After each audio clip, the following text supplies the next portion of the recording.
जय श्री राम, जय हनुमान संकट मोचन कृपा निधान। अब जो है हम आज जो है 43 ने 44 से करेंगे, क्योंकि 42 43 जो है अध्याय 2 का एक ही साथ था। तो हम लोग जो है पिछले में ही ये कर लिए थे। आज हम लोग 44 से लेकर के 51 तक करेंगे।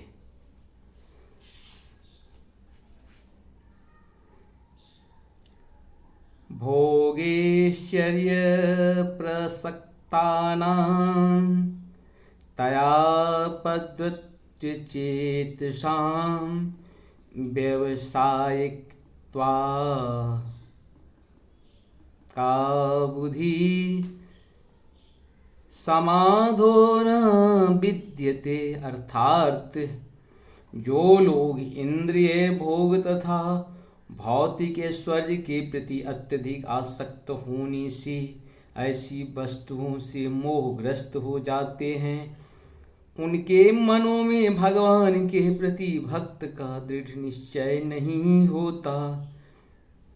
त्रैगुण्ये विषयाभेदा त्रैस्त्रिगुण्यो भवार्जुन निद्वन्द्वो नित्य सत्वस्थो निर्योगक्षेम आत्मवान। अर्थात वेदों के मुख्यतया प्रकृति के तीनों गुणों का वर्णन हुआ है। हे अर्जुन, इन तीनों गुणों से ऊपर उठो, समस्त द्वैतों और लाभ तथा सुरक्षा की सारी चिंताओं से मुक्त होकर आत्म परायण बनो। भवानर्थ उत्पाने सर्वतः संप्लोप्तोदके तावान वर्षेषु वेदेषु ब्राह्मणस्य विजानतः। अर्थात एक छोटे से कूप का सारा कार्य एक विशाल जलाशय से तुरंत पूरा हो जाता है। इसी प्रकार वेदों के आंतरिक तात्पर्य जानने वाले को उनके सारे प्रयोजन सिद्ध हो जाते हैं।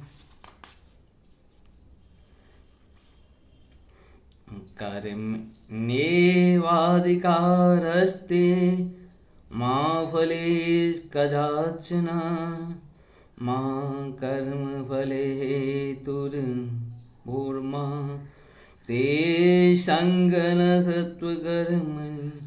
अर्थात तुम्हें अपना कर्म कर्तव्य करने का अधिकार है, किंतु कर्म के फलों में के तुम अधिकारी नहीं हो। तुम न तो कभी अपने आप को अपने कर्मों के फलों का कारण मानो, न ही कर्म न करने की कभी आसक्ति हो। योगस्थ कुरु कर्माणि संगत्वे धनंजय सिद्धि सिद्ध्योया समो भूत्वा समत्वयोग उच्यते। अर्थात हे अर्जुन, जय अथवा पराजय की समस्त आसक्ति त्याग कर समभाव से अपना कर्म करो, ऐसा समता योग कहलाती है। दूरेन ह्यावरं कर्म बुद्धियोगाद धनंजय बुधो शरणं वीक्ष्य कृपणा फल हेतुः। अर्थात हे धनंजय, भक्ति के द्वारा समस्त गर्हित कर्मों से दूर रहो और उसी भाव से भगवान की शरण ग्रहण करो। जो व्यक्ति अपने सकाम कर्म फलों को भोगना चाहता है वे कृपण है।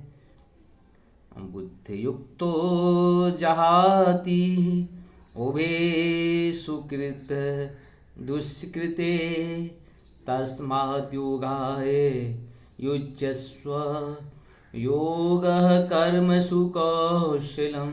अर्थात भक्ति में संलग्न मनुष्य इस जीवन में ही अच्छे तथा बुरे कार्यों से अपने को मुक्त कर लेता है। अतः योग के लिए प्रयत्न करो, क्योंकि सारा कार्य कौशल यही है।